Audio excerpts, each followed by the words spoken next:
We're grateful for who God is. That list of names given, holy and mighty and all of that, that's just the beginning of things.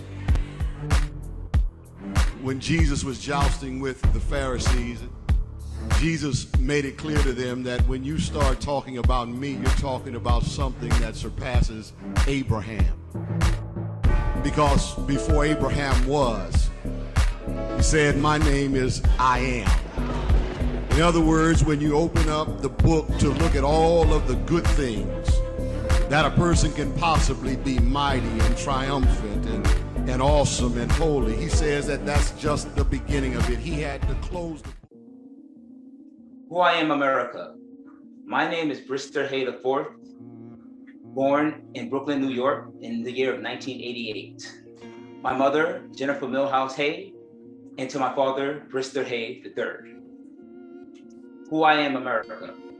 Ever since I can remember, I envisioned a life for myself that was grander and bigger than the people around me. And that is not to say that the people around me didn't deserve more. I just dreamed really big. Who I am, America. In 11th grade, I figured out what I was going to do in my life.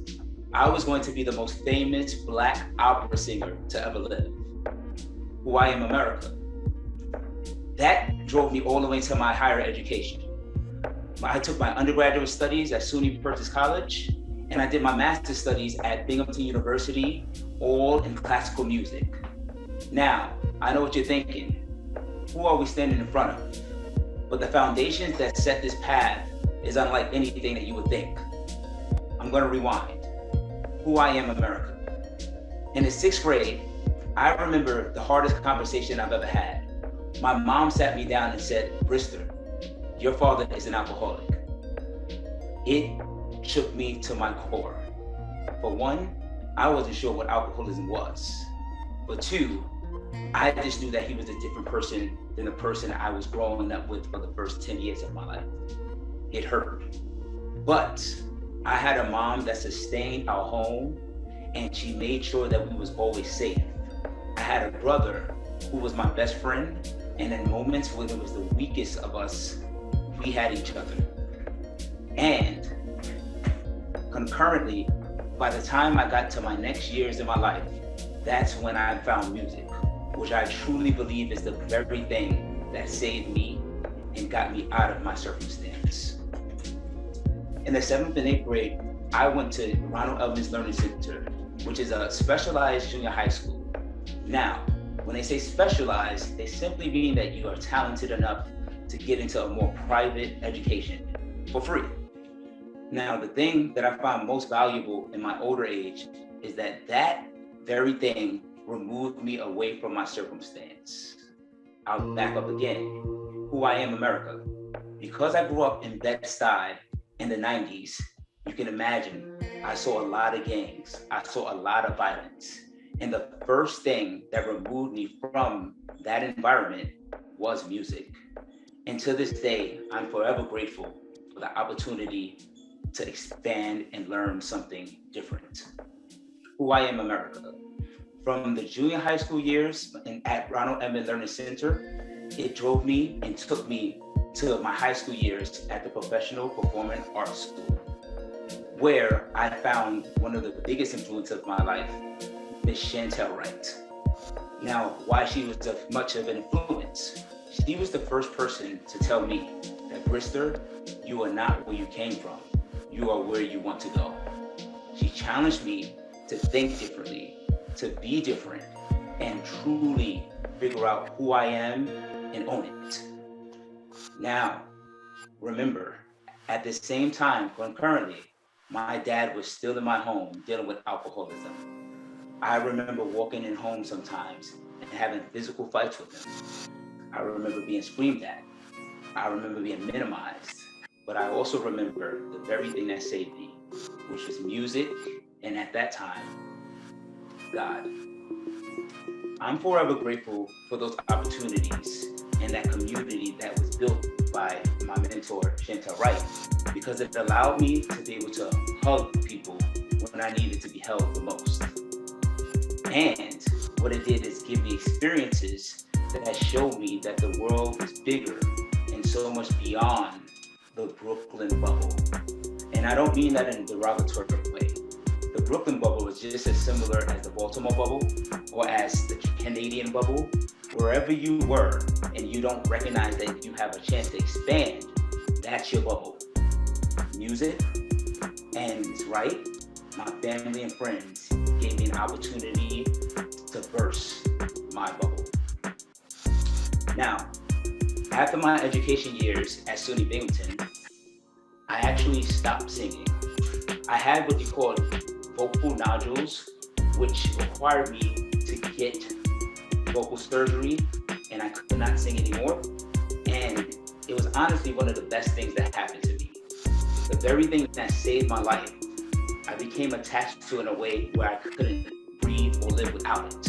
But the truth was that once that was snatched away from me, I had an opportunity to learn and be different. Who I am, America. Now, out of that entire chronology that I just sent you, there's one fact that drove me and made me who I am today. I was an obese kid from the time that I can remember. So, my dad was an alcoholic. I was living in Brooklyn in one of the worst crime areas noted in history, and I was an obese kid who had no resources, no education, or no possibility to be different. Obesity followed me throughout my entire young adult life, through junior high school when I started music, to high school when I really found who I was going to be, all the way to my undergraduate studies at SUNY Purchase, and it finally stopped going into my master's program. And here's why.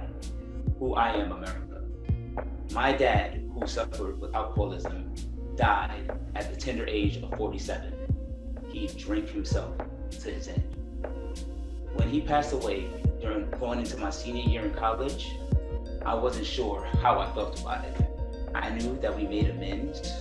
I knew that I loved him, but I also didn't know what was coming next. Everything that I saw him do, my behavior began to pattern a part of my grief. I thought I was just living, being a college student, but then I recognized I was drinking more than ever. I was eating more than ever, and I blew up to 300 pounds at my size. Now I bet you're wondering, how did this all connect? Well, it does. I was a broke kid living in poverty in a trauma-ridden environment, and I became exactly the thing that I wanted to fight against. After that study, that final year in my undergrad study, after we buried my dad, my brother and I looked at ourselves and we said, can we be different? And we chose to be different. It was the first time I exercised in that summer of 2010, and we lost 100 pounds. I lost 100 pounds in year one. Why is this important? Because when I stopped singing and I couldn't sing anymore, I found fitness. Fitness allowed me to express myself, express my body, and finally change the generational curses that was against me my entire life. What I appreciate the most about the transition from music to fitness was the calling that it did from my inner being. Where singing was my passion and it's something I really enjoyed, it wasn't necessarily who I was. Who I am is one of service. Who I am is one to help. And I couldn't quite find that niche as a singer. As a singer, I had to worry about how I sang. I had to worry about how people perceived me, but not necessarily what I was doing to serve people. Fitness allowed me to find that. So, who I am, America. I guess I would say from the age of birth until my 22-year-old self, after my master's program, I'm one of flexibility, one of change, and a Black man who was able to take his original circumstance and change it to the better good. Who I am, America. Who I am, America. After I finished my master's studies and I found fitness, I would truly say I found it for me. And I didn't even see it as the means to be able to help and serve other people. But as you can imagine, once I lost 120 pounds, I began to get a bunch of questions about, well, what did you do? Well, how did you do it? And of course, can you help me do it? Because of the circles I was in, music, being from Brooklyn and poor neighborhoods, the finding people that lacked a wellness regimen and lacked an exercise regimen wasn't hard. We can assume that most people don't do these things. In fact, the statistic says that most people do not exercise and do not eat well. But I took that intrigue and the inquisition that people gave me to be able to see truly how can I help people the same way I help myself. And I won't say that I was self-made. I had a lot of aid in transforming my body. I used tapes, I used read articles, and I listened to anybody that had, as they would say, the keys to really transforming the body. So after I decided to, hey, let me see how I can do this, I began to get my certifications, and I began to really figure out if I'm going to help people, how can I do it the best way that I can? Position myself for the highest success. So I was working in a hospital, who I am America, picking up jobs and odd jobs after my master's program, trying to figure out exactly what I was going to do since music wasn't in my headspace anymore.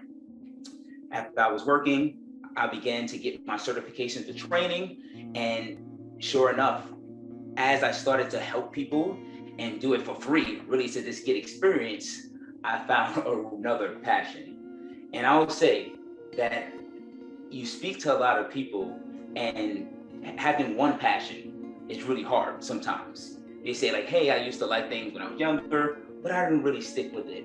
I was fortunate enough by the age of 25 to find two things that really drove me to be the best possible. And this latter thing that has stayed on for the last 8 years has been fitness. So once I got my certification, I joined my first commercial gym as a trainer, and I started to work. And what I found was that I was a little different from most people in terms of how I approached my job. I was scholastic, but yet I had a flexibility to be able to give the client what they need. That ended up giving me a reputation of a high earner and high producing personal trainer. Now, nowadays I like to say that I think I'm more than a trainer, but it truly was the thing that set off my journey to fitness and wellness. That thing that got me right here. Who I am, America. Today, I would say in the best words that I'm a service provider. I am here to serve. And when you get me or how you get me, that may depend. Because you may get me as a group fitness instructor, or you may get me in a one-on-one capacity, or you may get me as the director of a nonprofit.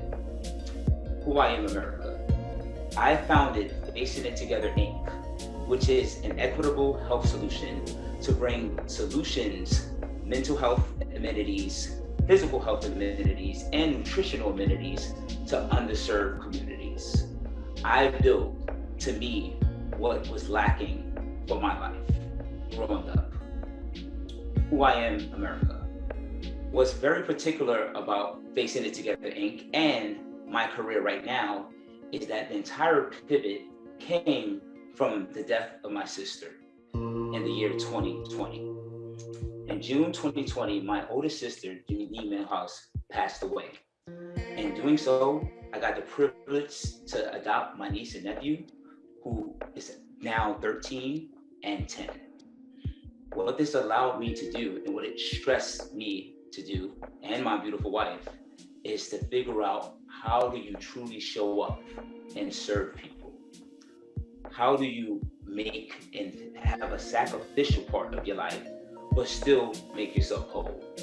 Because I won't lie, in doing so, it truly put me to the brink. I was not sure one day if I could go on, but what I had was a foundation of wellness, a foundation of mental health services and thought processes, and a nutritional roadmap to be able to get myself whole again. And I would say between the events from finally finding fitness and today, which is an 8-year gap, a 9-year gap now, actually next month, it truly has given me the opportunity to give and serve people in an efficient and optimal way. And when I say optimal, what I mean is that are we giving these things that everyone needs on every level? So a lot of times we see services, then we see charities, and we see organizations that they give a little.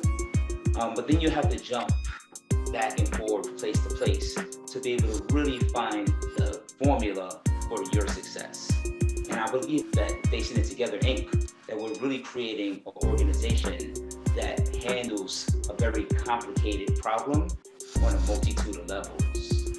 The problem as we see it is the lack of access, inequities in terms of our generational and our social problems. We call it social determinants, whereas where you grew up and because you're in poverty, you'll just have a low chance of living. And to us, that's wrong.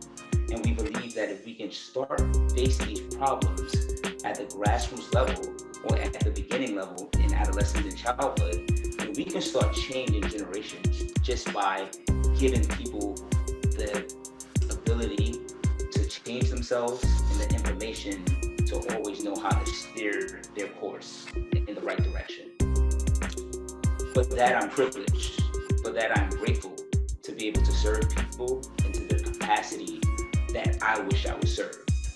So sometimes people say like, well, why did you make FIT? And truly, I guess the most honest answer is I created the thing that I wish I had the most when I was growing up. And I hope that people feel the same way.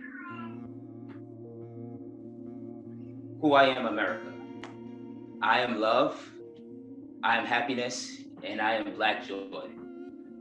I am privileged to be able to walk every day in life with the vision and the mission to be able to serve our Black and brown people through health and wellness services.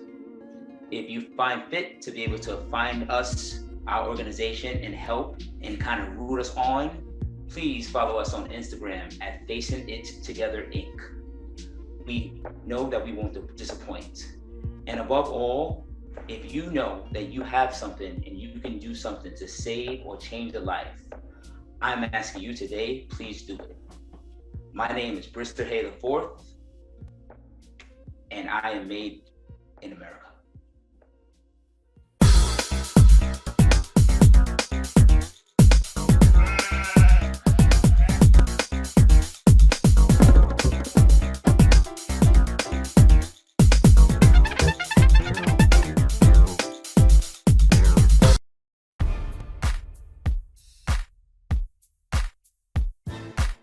We're grateful for who God is. That list of names given, holy and mighty and all of that, that's just the beginning of things. When Jesus was jousting with the Pharisees, Jesus made it clear to them that when you start talking about me, you're talking about something that surpasses Abraham. Because before Abraham was, he said, my name is I am. In other words, when you open up the book to look at all of the good things that a person can possibly be mighty and triumphant and awesome and holy, he says that that's just the beginning of it. He had to close the book.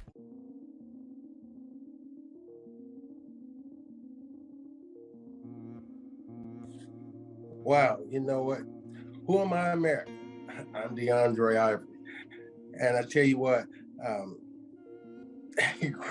growing up in my household, of course, first of all, originally from St. Louis, Missouri, grew up in the Boo Hill, small town called Nght, Missouri.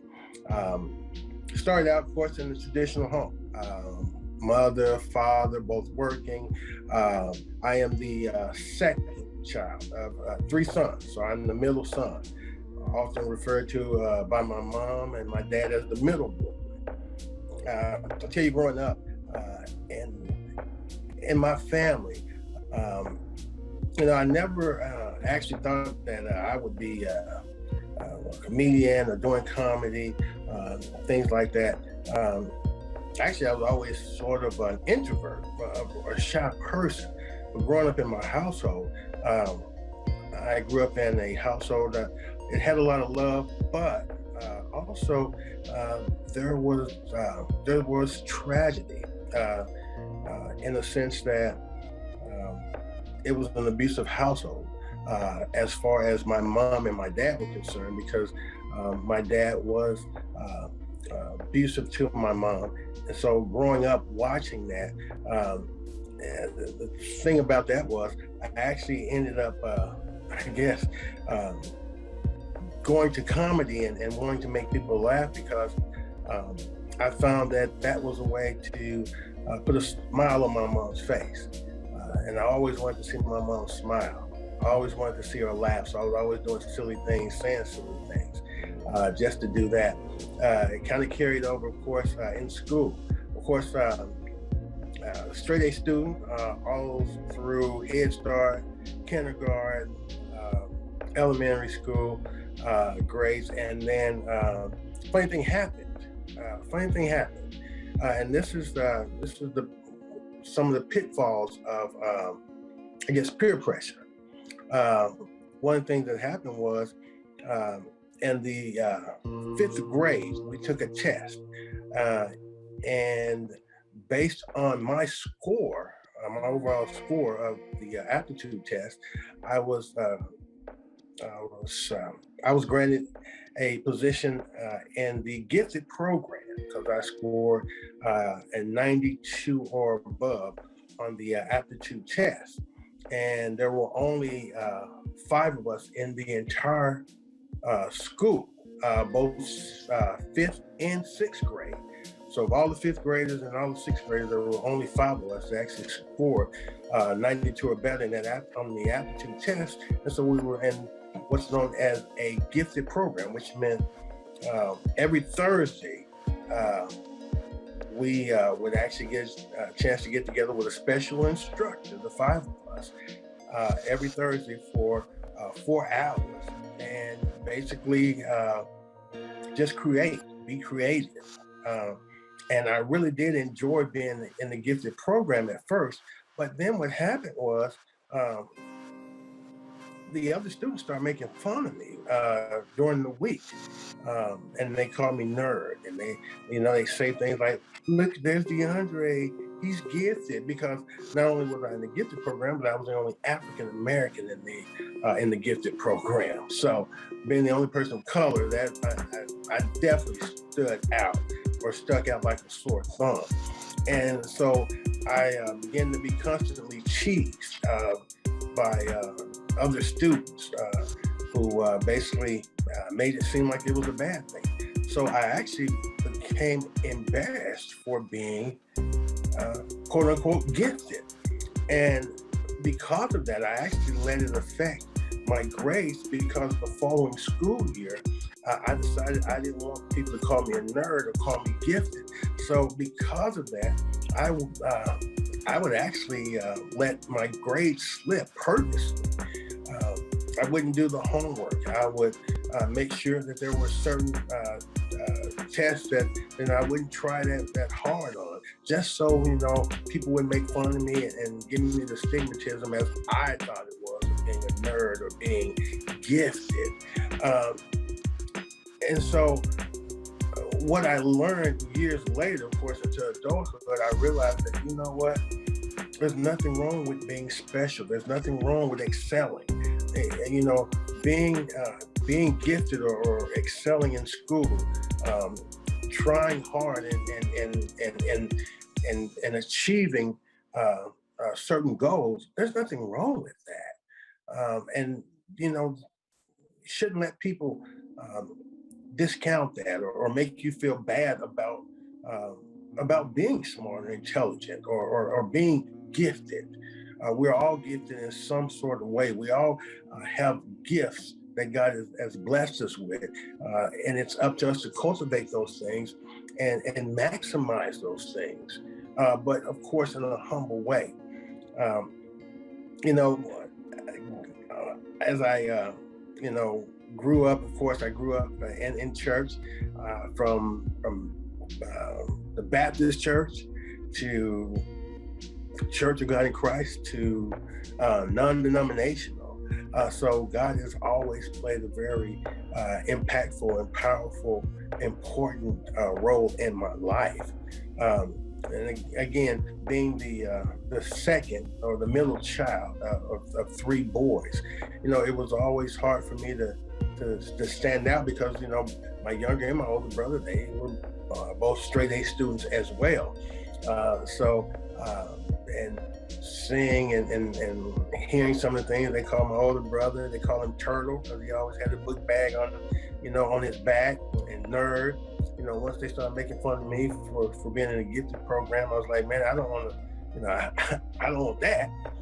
But the thing is, you should never, ever feel bad or let someone make you feel bad for excelling and achieving.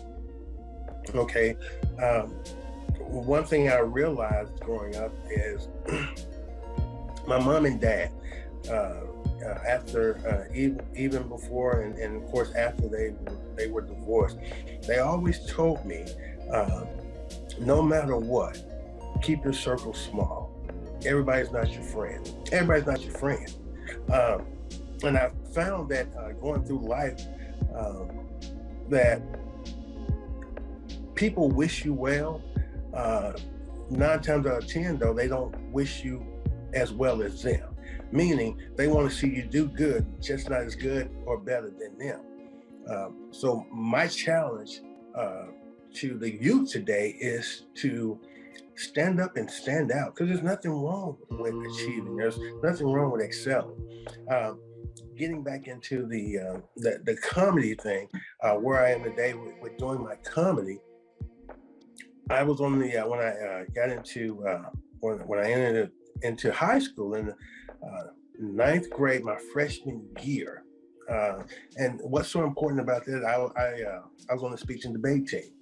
Well, being on the speech and debate team, I came in with a reputation as a jokester, a class clown, somebody that was just really funny.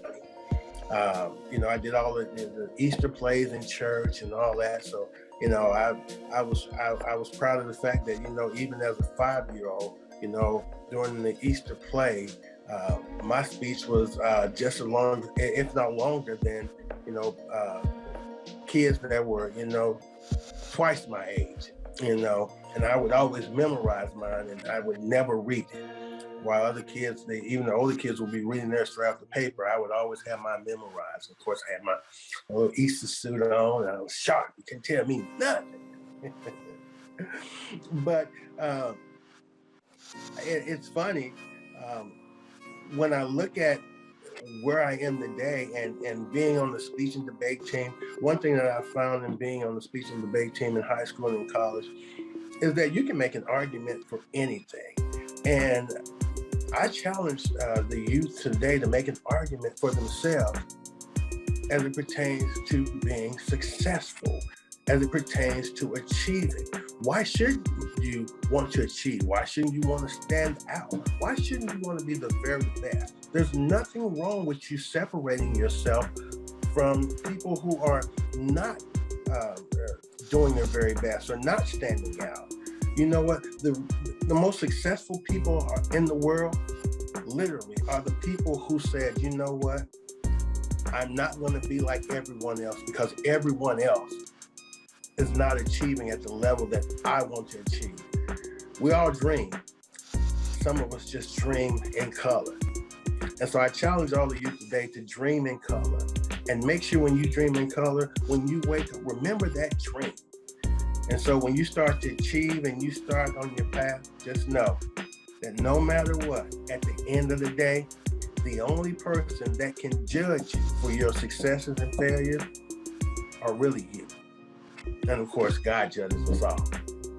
But that's in the afterlife. On this earth, you'll be your own judge and jury. So will you be found guilty or innocent of doing your very best? All right, man, I tell you what, this comedy thing, let's get into, how I actually got into stand-up comedy. It's funny because I never saw myself as a stand-up comedian, ever. I end up actually doing stand-up comedy on a dare. At work, cracking jokes at work, and somebody, just half-heartedly made the comment, it's one thing to be funny, at work, but why don't you try getting on the stage? If you, Mr. Comedian, you want to be a comedian, why don't you take it to the stage? You need to be on somebody's stage. And so when they said that, I was like, okay, fine, I'll do it. So I actually, man, I got in the phone book and looked at the local comedy club here in Louisville, Kentucky, and Comedy Caravan, the big club here in Louisville, Kentucky. And so I called and found out, of course, naturally I couldn't just get on stage. They didn't know me, I didn't know them. So I asked them about the open mic. And so they told me it was on Wednesdays, and it was from 7:30 until 10, but you had to be there by 7 o'clock in order to sign up. And so I remember, man, my very first open mic, I told people at work, I was like, hey, and they offered to say, yeah, one up there, next Wednesday. So, you guys want to come see me? Come see me. And I didn't expect, really maybe 2 or 3 people that, that I actually was really cool with to come there.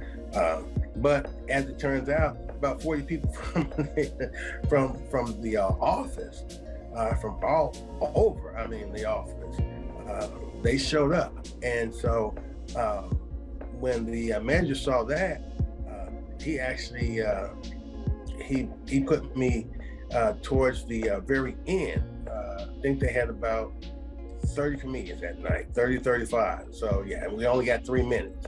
So he put me towards the end because, he wanted to make sure that there was always a full house, or as close to full as possible, especially with my 35, 40 people there. And I'll never forget, man, I got butterflies. And here's the thing. I still get butterflies to this day, every time I get ready to perform. Every time. And I'm thankful for those butterflies, because what those butterflies tell me is that I haven't mastered it yet. This isn't mundane. This isn't ho-hum. This isn't like, just another show. I get those butterflies and it reminds me, okay, this is that excitement building back up in me. Here's that energy, that's floating in me saying, okay, let's go. And so I got those butterflies, and I went up there, and here's the thing, I had no idea what I was going to say, not a clue. But what I did do is, right before I went on stage, I actually went to the bathroom, I took a knee, and I prayed. And I basically said, God, please give me something to say. And then I thanked him for giving me something to say before he gave me something to say. And so I went on stage, and I'll never forget my very first open mic. I did a joke because I only had 3 minutes, and time was going by so fast. I remember I went on stage, and I was like, very meek, very, very, very quiet, and, almost scary, like a church mouse. And, I said, thank you so much for coming out. You all give it up for yourselves. And they would clap. And I said, give it up for the other comedians that you sing. And they would clap. I said, and give it up for the comedy club for having us and letting us do the open mic. And they clap. And then in the middle of them clapping for that, I just screamed, now shut up. Shut up. I ain't got a lot of time. I started pointing my watch because I didn't. All I had was 3 minutes. That right there took probably about 25 to 30 seconds. So that leaves me with, about 2 to 2.5 minutes. So I said, shut up, I ain't got enough time. And so I went into this story about being poor and being kidnapped when I was, 6. And basically the joke went, I was poor. I was so, me and my family, it was 5 of us, man. We were so poor. Matter of fact, we didn't have nothing. We were so poor, we couldn't afford to owe. We couldn't afford to owe. We was just, and I said when I was 6 years old, I was kidnapped, snatched out of Hardy Ghetto. And basically, when the kidnappers asked for it, the information called my mom for a ransom, they asked her and said they was gonna kill me if she didn't pay. And my mom basically told the kidnapper that,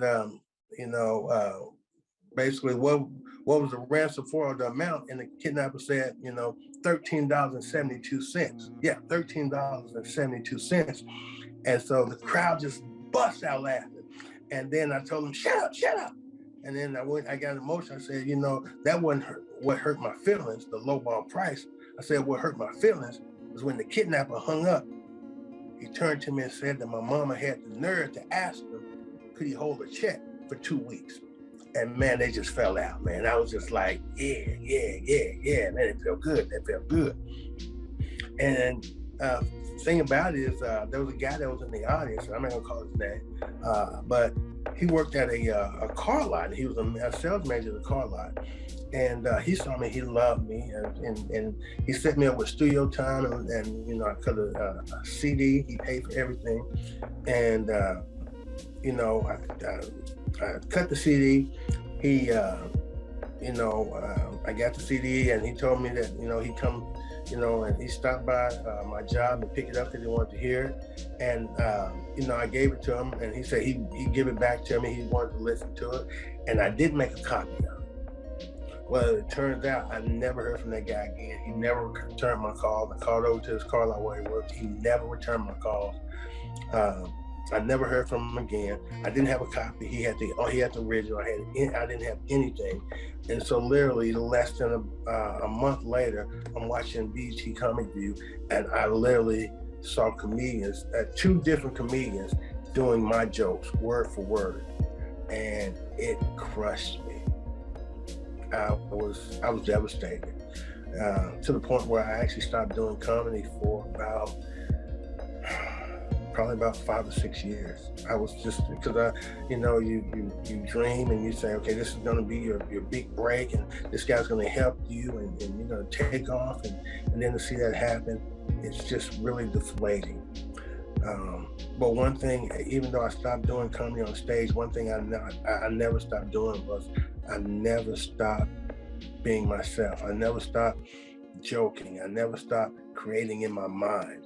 And so what I did was I said, well, I'm not going to write anything down. What I'm going to do is I'm going to remember these things, and I'm going to remember in my mind. And instead of just telling remembering a joke word for word, what I'm going to do is I'm going to come up with a topic, like an outline. And from that topic, I'm going to tell a funny story or a funny joke as it relates to that topic. That way, I don't have to really write anything down because, it's all off the top of my head for the most part. And so to this day, that's basically, what I do. I come up with a topic, and I come off the top of my dome on that topic. And I've been very successful. And it's been a grind. It has. I toured. I had the privilege of touring with a national touring stage play called In Love with Tyrone, written, directed, and produced by Erica Nicole Malone. It starred Leon from the Temptation movies and the 5 Heartbeats, as well as Robin Givens. My character was Grady, the best friend of the lead actor, Tyrone. And so, I was blessed, but that comes from grinding. And I'll never forget the biggest compliment the director and producer and writer, Miss Erica Nicole Malone gave me. She said, DeAndre, one thing I like about you and I love is that you never take a moment off, meaning you treat rehearsal just like it's the night of the show. I've never seen you rehearse. I always see you perform like it's actual showtime. And that level of commitment and professionalism is something I'll always remember. Now, I say it to say this.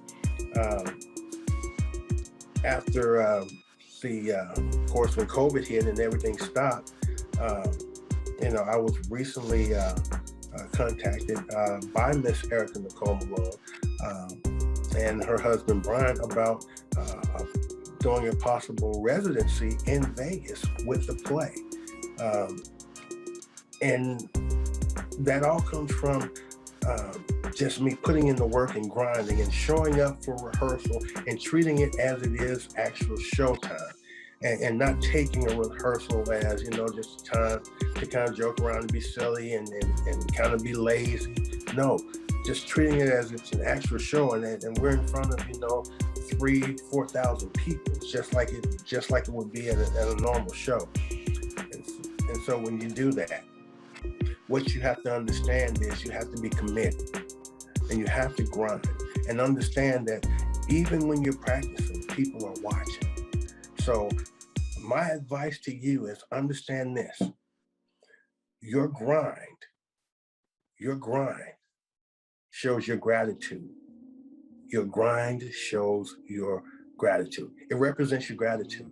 I don't care who you're working for, what you're working on. Your grind will always reflect your gratitude for the situation, for the moment, for the person who's giving you that opportunity. So let's grind and show our gratitude in everything we do. Who am I, America? Hey, I'm DeAndre Ivory. I'm a comedian. I'm funny sometimes, hilarious all the time, and I thank you so much for watching.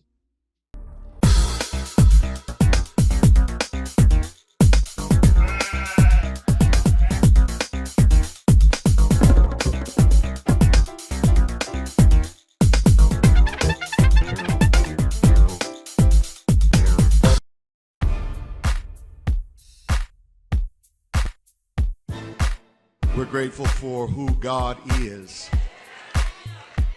That list of names given, holy and mighty and all of that, that's just the beginning of things.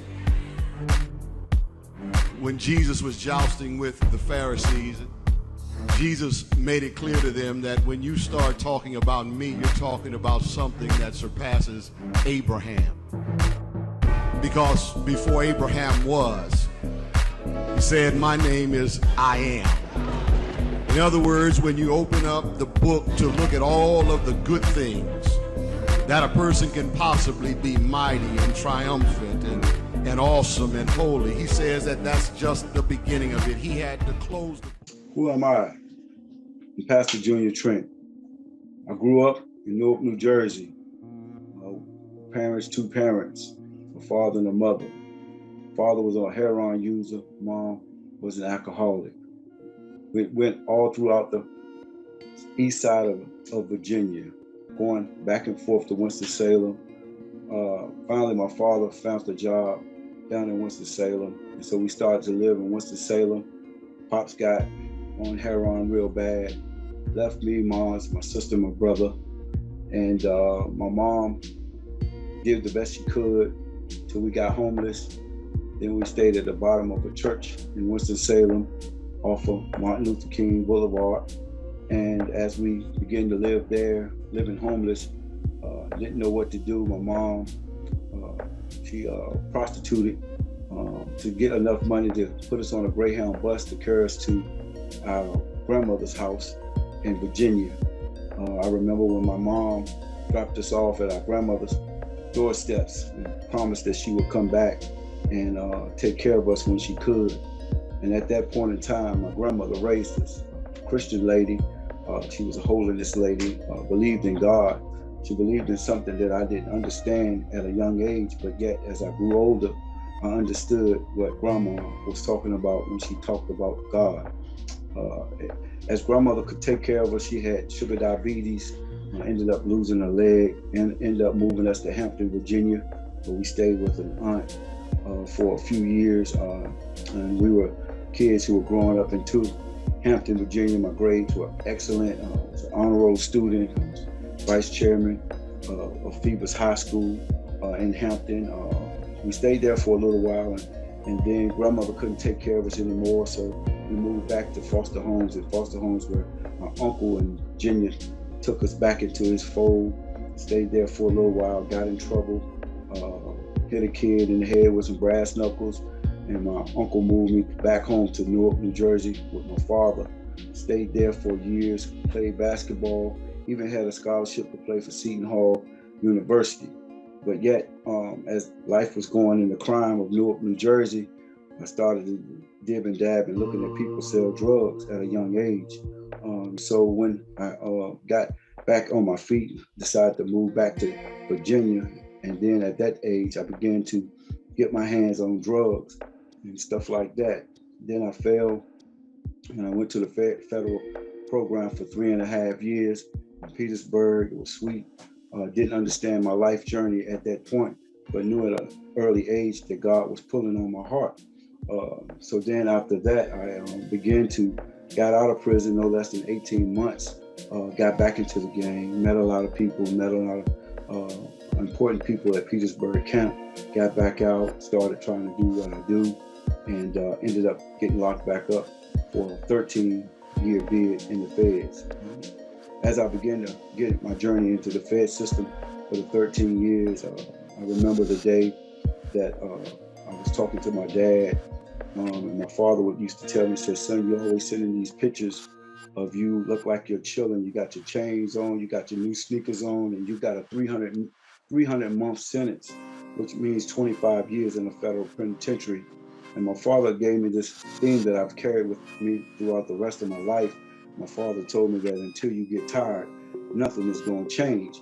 And I couldn't really realize what my dad had meant to me at that time when he said it. But as time went on, when I was in this prison, I began to understand that I had to get tired for change to come. So one day I got really tired. I got tired of waking up at the 4 o'clock count, tired of coming in early, could never see the nightlight. Got tired of eating all those same old Monday through Saturday menus. Tired of eating chicken on Friday, fish on Thursdays. Got tired of playing ball until I got tired, and then one day I found myself on my knees in my cell, and I began to cry out to God. And then after that, God began to change my life. And as my life began to change, we finally had gotten Barack Obama had begun to become president, and they changed the crack law. And then God immediately released me from prison. And as my life journey, I fell for the second time. I fell, but this time I knew God, knew what God was about. And I promised God that if He had let me out of prison early, that I would serve Him till the day I died. Once I got out of prison, some of my mentors were guys who didn't want me to fall back into the lifestyle that I lived. One of the guys was one of my elders of the church, Elder Kenny Fitzgerald. Another one was Pastor Kevin Canody. Another friend of mine, Darrell Cruz, and Danny. Those kind of guys that were driving me into staying out this time, because the percentage of you going back to prison after you come out was like a 97% chance that you'll go back to prison within 18 months. And I wanted to break that stigma by saying, this time I'm going to do the right thing, because I had to learn to get tired for change to come. So if I'm going to include to somebody today, you might be going through things and it's okay with you, but I believe that change can come when you get tired of doing that same old thing. And as I begin this life journey now, I've been home 12 years now. I've been faithful to my community. I am doing volunteer work in the prisons forum. I got a co-host of a TV show, a radio show called Nght. I'm a part of an organization called Project Imagine, which helps young gang members find their way through what they go through. I'm a pastor of a church. My church name is Change of Heart Outreach Ministry, where our theme will always be, until you get tired, nothing is going to change. Currently, right now, trying to do the best that I can to give people opportunity to understand that life can change if you fall. It's up to you to get back up and find the direction that God gave you. I believe that every man and woman, God gave a talent. And in that talent, you can find yourself. And if you can find yourself in your talent, your life could be a lot better if you just give it a try. I believe that faith can be the substance of things hoped for and the evidence of things not seen, meaning that if you're a young brother out there today that might be lost, you might have no parent. You might have one parent, you might have both of your parents, but your life may be leading you to a life of crime. Remember that the chances that you take in crime can only lead you to prison, death. Luckily, God has spared my life from death so that I would get a chance to tell someone today that you can make it if you try. If you give up that lifestyle, if you try to work hard and try to be what you are right now, I'm happy to say that I've made it. I beat the statistics. 97% said that I'll be back in prison, but my mindset had to change. My heart had to change. I had some friends that I had to cut loose. Even some family members I had to cut loose, because even sometimes family members don't believe that your change has come, but when your change comes, you will find yourself trying to work hard. Every day today, I work hard. Everything that I get, I earn. I wake up early in the morning and begin my day with asking God to bless me in the ways that He's been blessing me. So I encourage somebody today to stand up and understand that you may have made a bad decision in your life, but it's the turnaround that's going to make a difference. I tell people that I heard LL Cool J say a long time ago, the best revenge is success. So don't get distressed about where you at. Always focus on what you can be. Some of you got great talents. Explore your talent and take your talent to the next level so that you can be the man or the woman that God called you to be.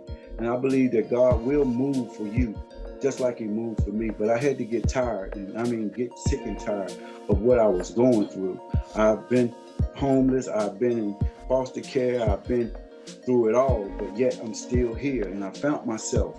And when I found myself, God began to tell me who I was. And who am I? I am Pastor Junior Trent.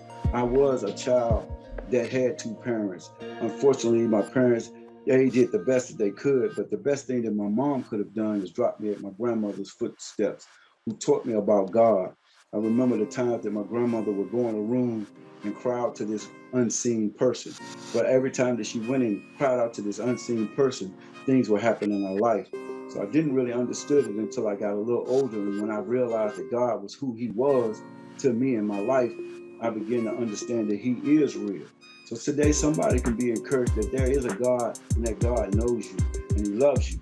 And you can turn your life around if you just give God the opportunity to show you who He is. So today I'm encouraging someone to know, who am I? I am a person that God loves. I am a person that God reached out to. I am a person that God created to be something better than what I thought I could have been. See, the statistics also had me to be locked up, thrown away, or in a grave.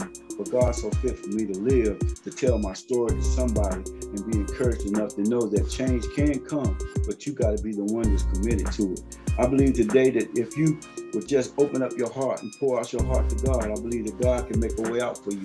Yeah, life is rough. The streets are rough. I've been in all of it. I've been in the streets of Newark, New Jersey, when the percentage of living to make it to your apartment was less than none. I've been in the streets where people didn't even get to see their mom and dad on the next day. I've been in the streets selling drugs and doing everything that you can ever think of, but I made it through. So somebody today, you have made it through. You've gotten a chance to do right by your life.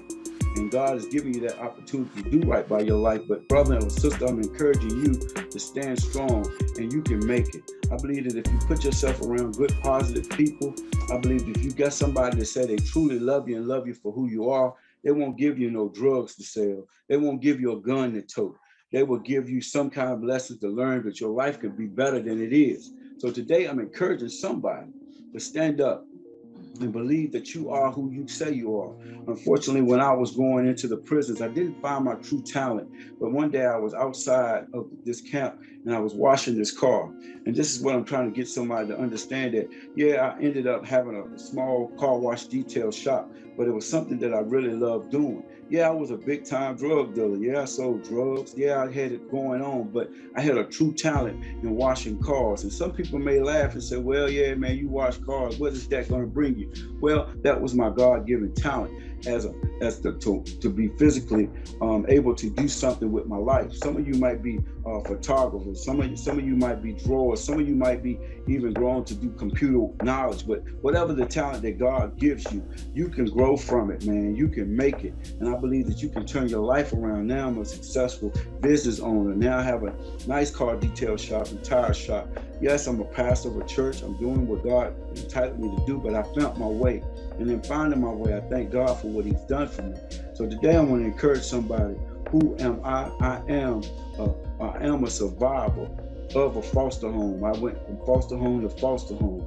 Even though I went through that, God still made a way out for me to be able to stand today and give somebody some encouraging words to move forward. So today I hope that I said something that may encourage you to be who you are today. Be what God wants you to be.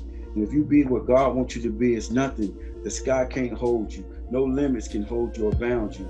You just got to stay focused and be real with yourself that you are better than what they said you were. Because today, I am who God called me to be, and I'm better than what they thought I was. So focus on your lifestyle, focus on your dreams, and make your dreams reality. I tell people today, nothing comes to a dreamer but a dream. But if you push your dream into a reality, you can be successful and you can have a life that you've never even imagined. So stay strong, stay positive, and be focused, and understand that God is in control of all things. I know you may go through some things. I know you may be in a gang. You may be a drug dealer. You may be homeless. But there is a way out. And in that way out, you can believe that God will do just what he said he's going to do. Who am I, America? I am Pastor Junior Trent of Change Your Heart Outreach Ministries in Danville, Virginia. And I can tell you today that if it had not been for God, I don't know what I would do today. I think that God spared my life from all types of things. I've been in prison where people didn't come out of prison. I've been in streets where people didn't come out of streets. Today, we're burying more people today than ever more, but God still is in control. And I believe that your life can be better if you just depend on God in these last days. So be encouraged to understand that you can make it if you trust in God. And I truly believe that God will make a way out of no way for you. Who I am now, America? Well, I'm Pastor Junior Trent, 12 years out of prison.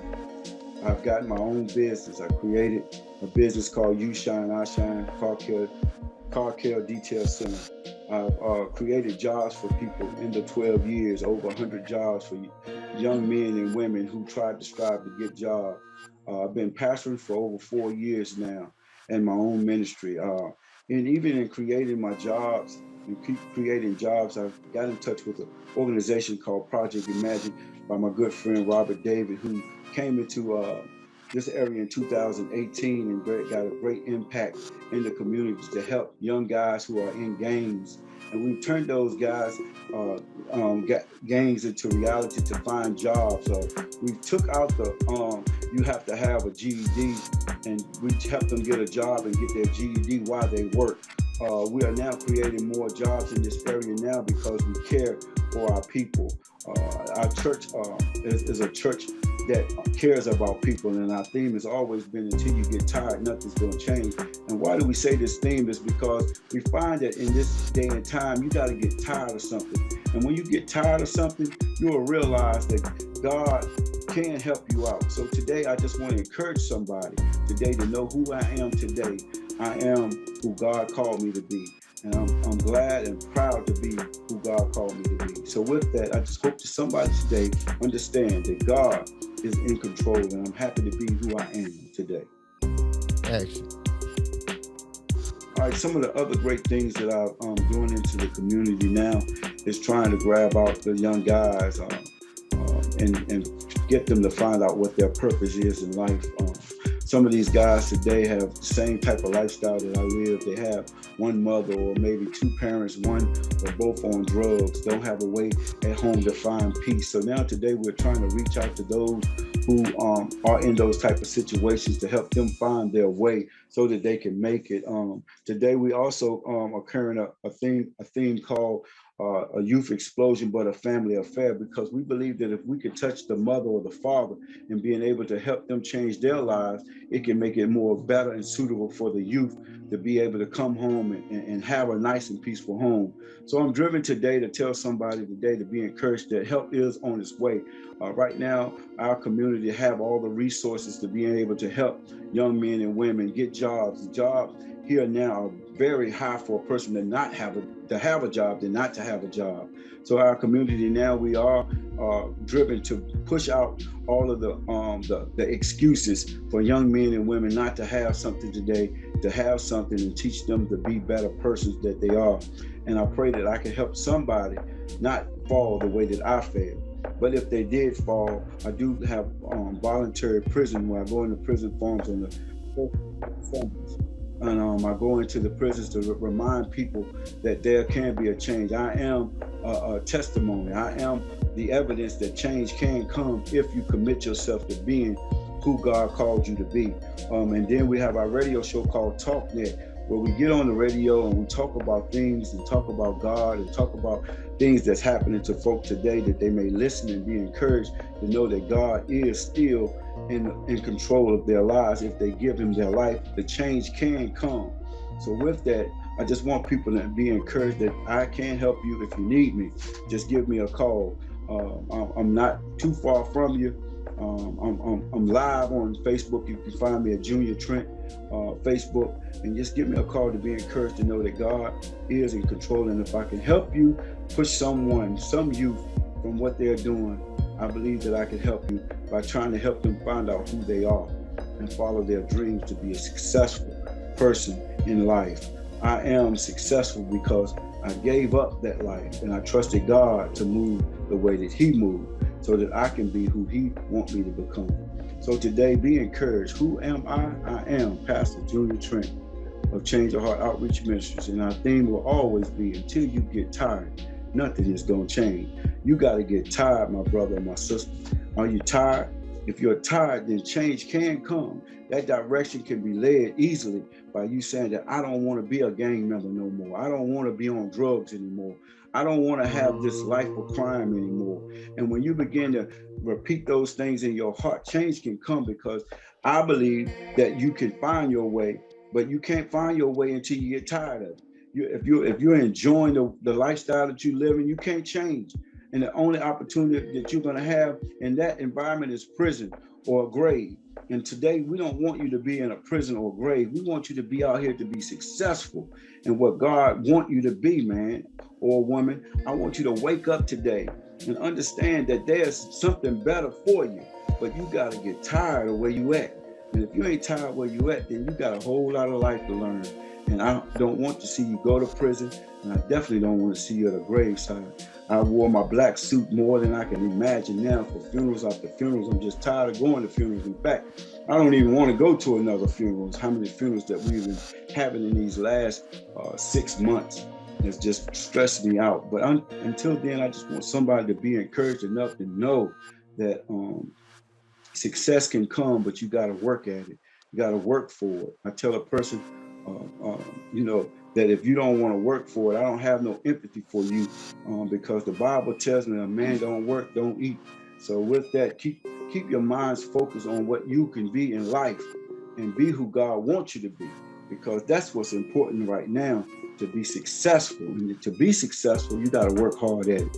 And that's what I did. I worked hard at it, and I put God first, and I believe that God blesses me through my hard work. So today, I just want to encourage somebody to be encouraged enough to know that change can come, but only if you get tired. So today, I am somebody. I am who God called me to be. Thank you.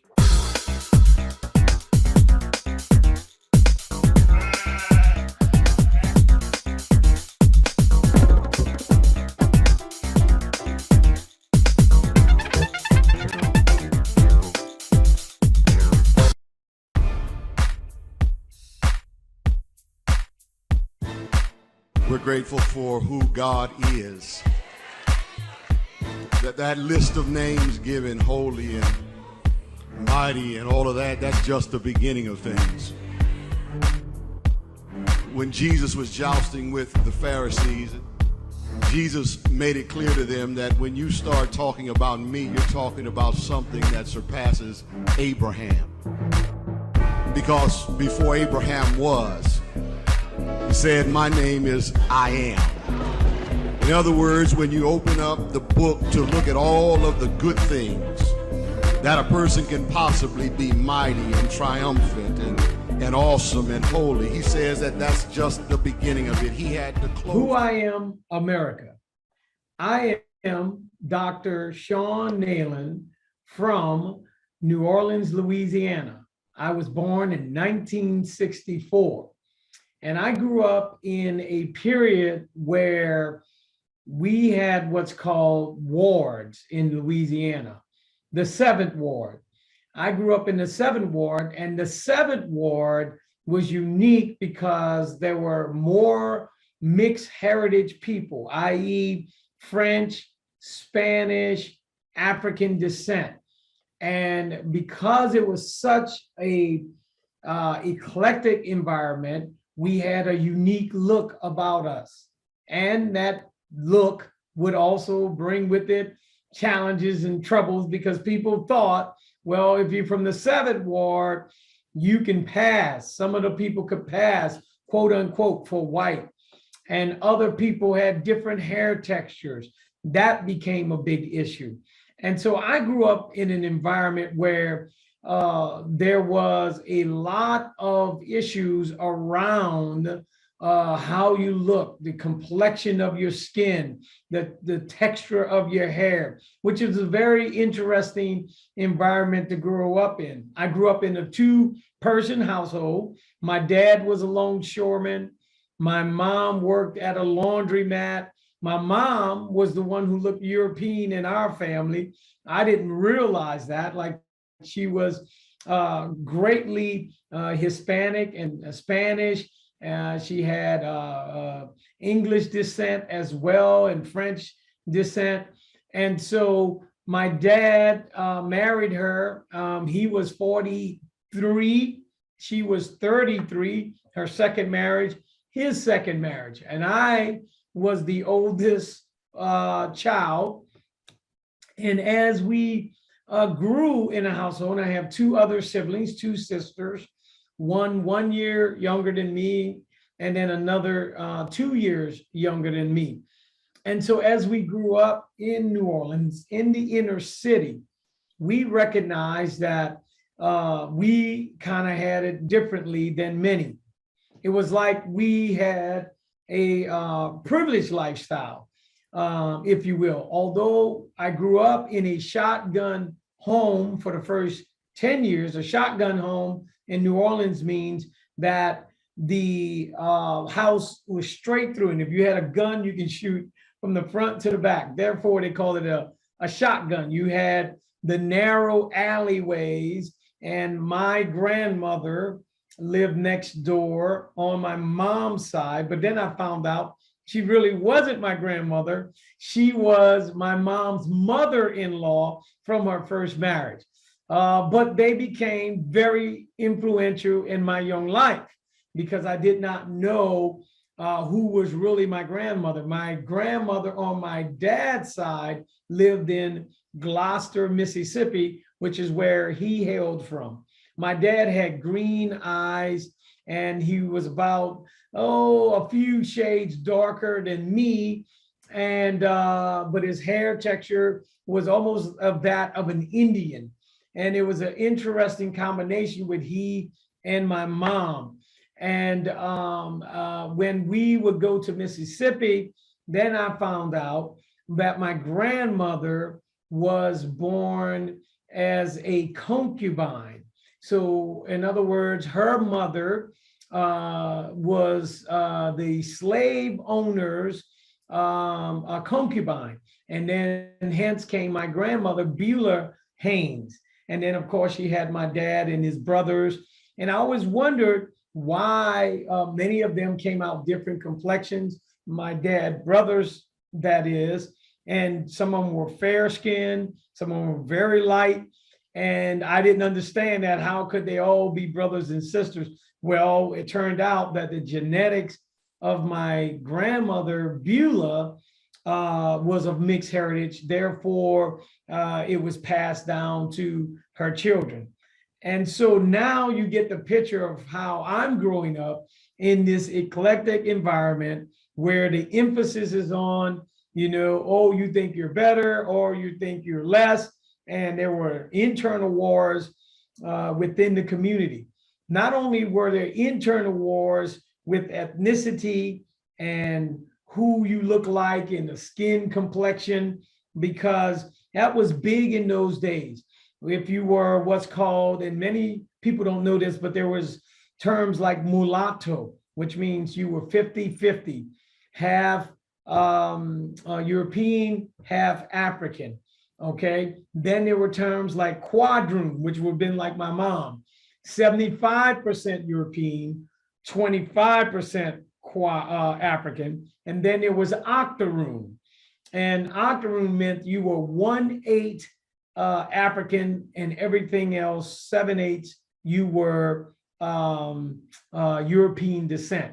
And so those became lawsuits in America, the early America, about could you pass and who you would become if you get the rights of a quote unquote white person.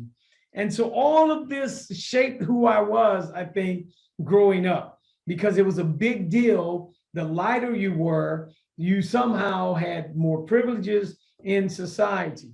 And then I began to understand that as I grew up. Now, even though we were what was considered well off, because my dad earned about $50,000 a year. My mom, in those days, in the 70s, that was big money. My mom earned another up to $20,000. So you're talking a household with $70,000. I was driving my first car when I was 15. My dad said, you have to work. I had a work ethic. He was a workaholic. He passed that on to me. And so I worked growing up. I had to pay for my insurance and he paid the car note. I remember this was about $150 for the car note and about $150 for the insurance. And so he helped me buy that first car, a Ford Granada. And my friends, they thought we were well off because here I am at 15 years old, driving my own car to school. But that did not mean there were no opportunities for drugs in my neighborhood. My cousins, my family became very much inundated in drugs. In fact, they were drug sellers for the neighborhood. Alcohol was prevalent. I lived up to 10 years old, 3 doors down from a barroom. On every corner in New Orleans, I say that, or in the inner city, almost, it felt like, it wasn't every corner, but it was very close to being on many corners. There was what was called a barroom. That barroom, everything would go on: drugs, illicit sex, prostitution, shootings. So I grew up seeing shootings. I saw killings. I saw the police coming through, people running down the alleyways. I grew up in a crime ridden neighborhood. Now, New Orleans, as you know, is in the top 5 today for killings and murder. Baton Rouge. It wasn't like that in those days, but crime was high, murder was high, and murder against ourselves, people who look like us, killing ourselves. So somehow in my upbringing, I got this crazy idea that family is important, from my grandmother and my grandfather who lived next door. And they said, you're going to be different. And then I had what I call a triad, my mom and dad, who had me do the spiritual, where I would be able to get my spiritual foundation. And then I had my aunt and uncle, Marguerite and Edgar, who taught me the practical recreation side of life. So my dad never came to any of my games. My dad didn't do that, but he brought me to church. He taught me work ethic. My grandfather is the one who said, you're not like everyone else. You're going to be different. And I never knew what that meant until I went to college, and I went to University of New Orleans, and I was on scholastic probation. I mean, I was excelling in high school. I graduated in the top 15. I was, I think, number 13. I was in all AP honors courses. And then finally, when I went to college for engineering, I was on scholastic probation, and a recruiter had come to high school. And I remembered that, and I need to make a change in my life. and I went to the Air Force in July of 1984 after graduating high school in May of 1982. And the rest, they say, is the history. And that was the things that would shape my life for the future. And my story has become an amazing journey. Yes. And so as I entered the military, I was able to change my life. One thing when I was growing up is that when my grandfather, who I found out was actually not my physical grandfather or biological, but he was my grandfather because he's the only grandfather I knew. I neglected to mention that my mom's dad and mom were both deceased by the time I was born. In fact, my grandmother on my maternal grandmother died the year I was born in 1964, and my grandfather had died 2 years before that.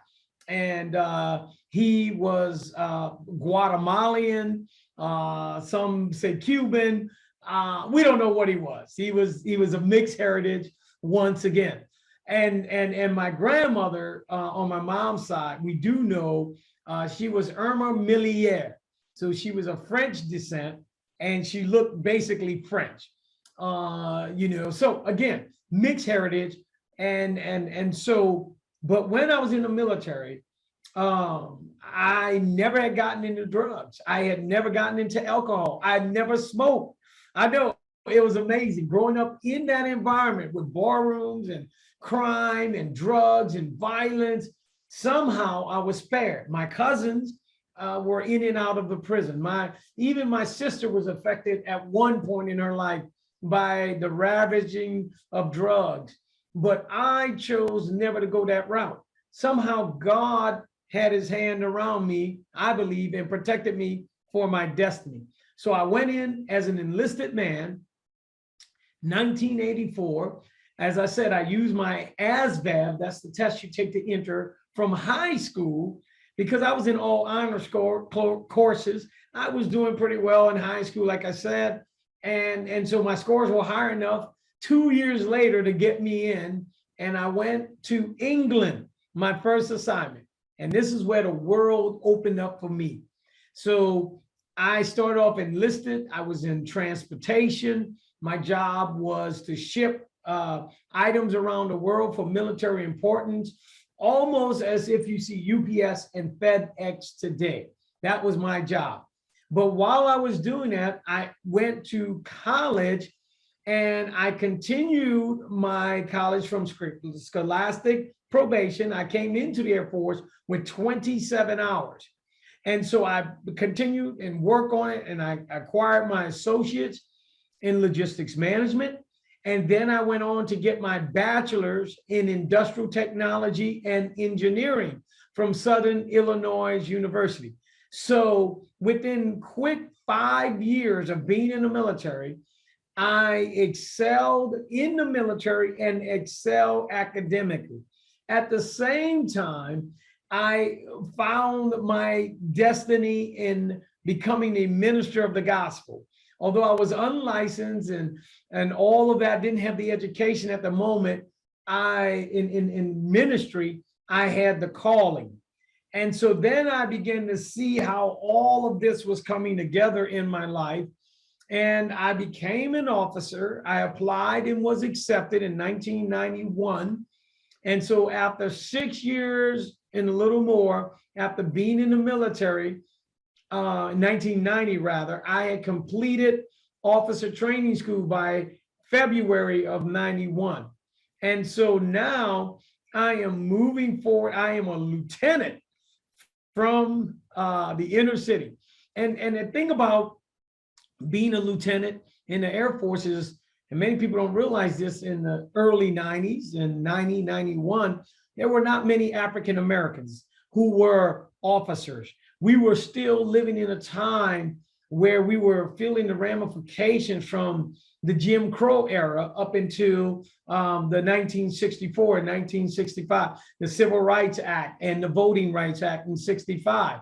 And so things had not changed, but the military, as always, was further ahead than society. But as I grew in the ranks of the military, I realized there were not many people who looked like me. And I became a role model for many of that it was possible. So I was a nuclear launch officer and space operations officer. My wife, Madeline, who I married right after coming into the military, did not want me to become a pilot.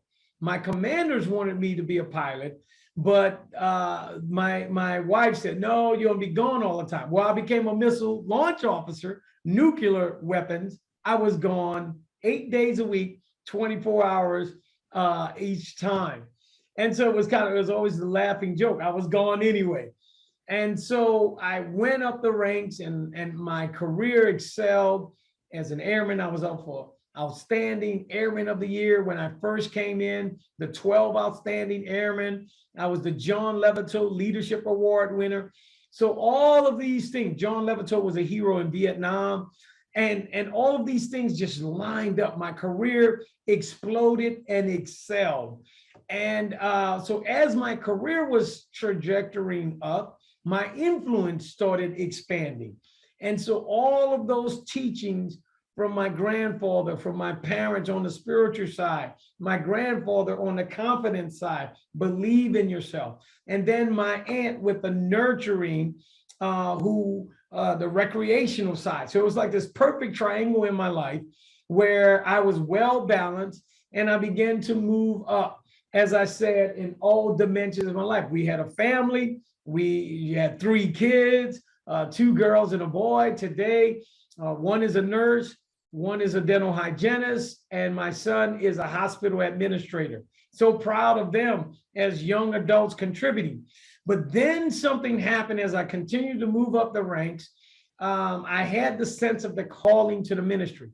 So by 1999, I had started seminary school and got my master's in arts and in my master's of divinity equivalency. So now I went from 0 degrees in 1984 when I entered to 1999, 15 years later, I had 4 degrees. And then I became what's called a chaplain. And then that gave me even more influence and more spiritual influence. And then I started seeing my destiny of what I was to do to help people to be successful. And that's where I changed my trajectory from this technical engineer guy, space operations, to my sole focus was helping people to develop and grow.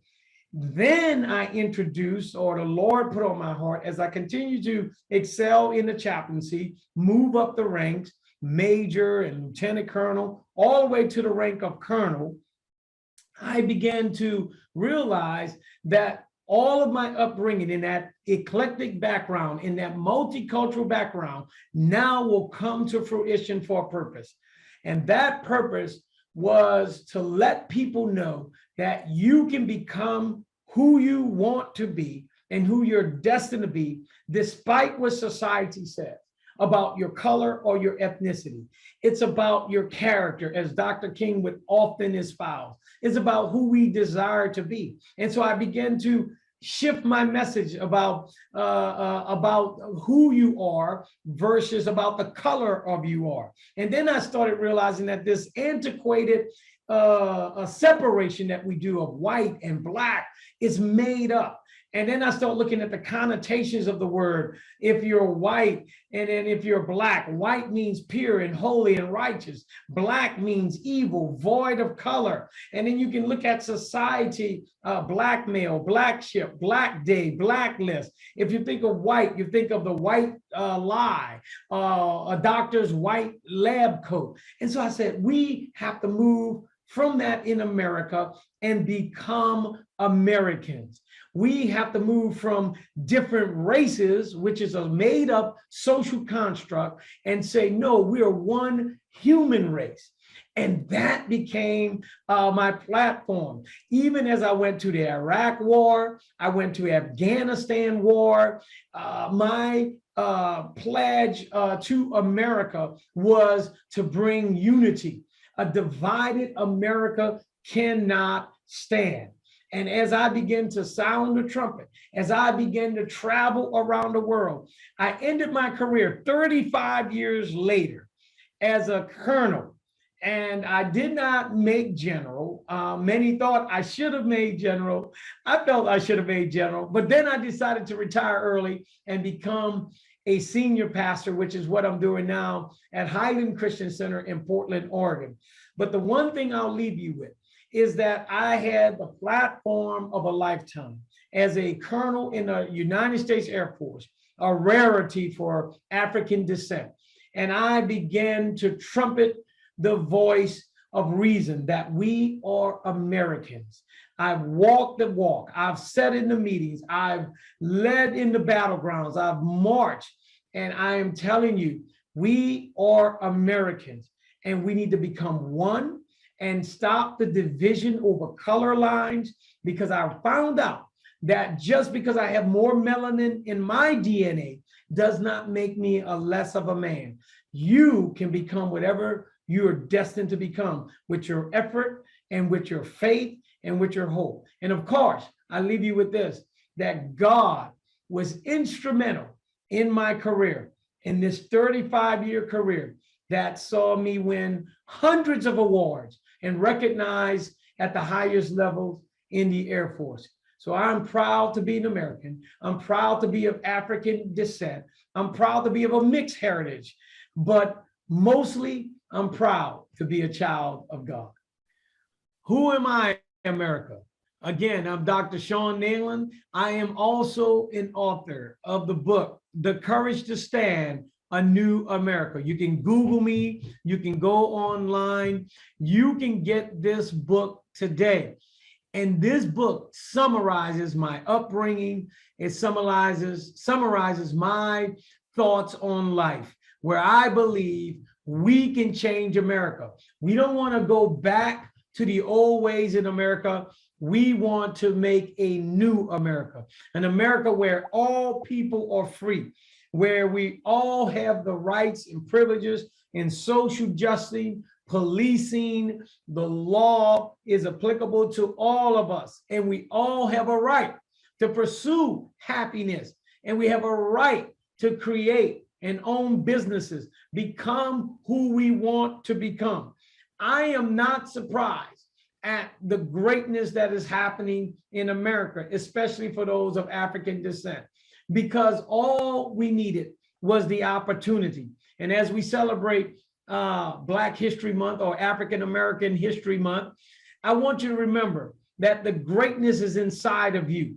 Don't ever let anyone tell you, based on the complexion of your skin, the darkness or the melanin in our DNA. Every human has melanin. Don't ever let anyone tell you you cannot become. It is not about hair texture, complexion. It's about our character and who we are. Determine in yourself that you are ready to make a difference in someone's life. And if you want to know more about me, get my book. Again, that's The Courage to Stand, A New America, with Dr. Shon Nayland. And I am ready for America to change. The killing, the violence. If we have self-esteem, if we believe in who we are, we can stop the self-annihilation, the drug use, the criminality, the absentee from fatherhood. I address all of this in the book. I address the color designation and why I believe we no longer should identify white and Black. We should be called humans. We are Americans. We are people of different ethnicities and cultures, and we can respect one another. And so I believe that you and I together can make a difference and create a new and better America. God bless you, and I'll see you next time.